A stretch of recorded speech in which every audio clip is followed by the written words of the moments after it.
Noshanika piyahana kemeitacharina tayetiri o kashiakansi.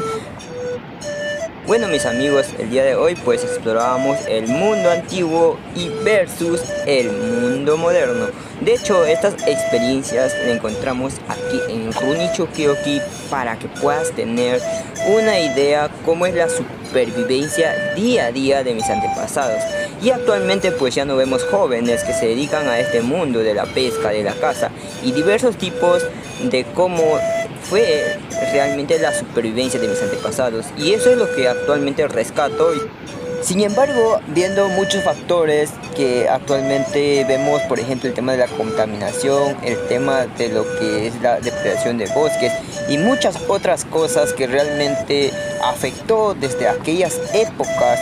Y de hecho esto era pues una vegetación donde que mis antepasados vivían de manera tranquila sin ver a un futuro qué es lo que iba a suceder. Esperemos pues que puedan dejar sus comentarios, qué es lo que ustedes desean, de que nosotros podemos cambiar, ya que esto es nuestro ritmo de vida.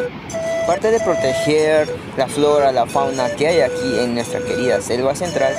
De hecho, esto es lo que nosotros no veíamos a un futuro que actualmente nos afecta mucho. Ciertas comunidades ya no hay como pescar, ya no hay como cazar.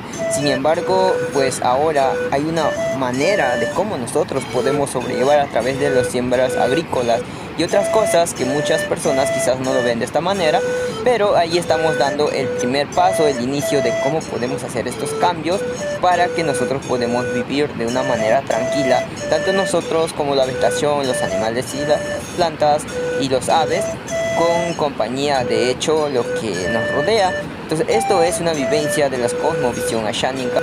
Claro que sí, invitamos también a los amigos que están súper animados a poder ayudarnos, a poder formar parte de este gran equipo. Sería genial poder crear nuevos contenidos en sus comunidades. Sean bienvenidos a este lugar. La verdad, estamos dispuestos para poder trabajar en unión y llevar a un siguiente nivel nuestra identidad. Jóvenes y señoritas, esta es la oportunidad de poder rescatar lo nuestro. Aquí les esperamos para que ustedes puedan formar parte de este gran equipo. Y aquí estuvimos muy conjarados por la pesca, de hecho aquí escapamos el chavo más grande, pueden ver. Y así es que parece que fue algo sencillo, pero la que sacamos porque de hecho está muy pequeño, más o menos así de acá, para que de hecho eso sí nos llevamos guachicando, pero aunque ustedes saben para poder un tal de cabeza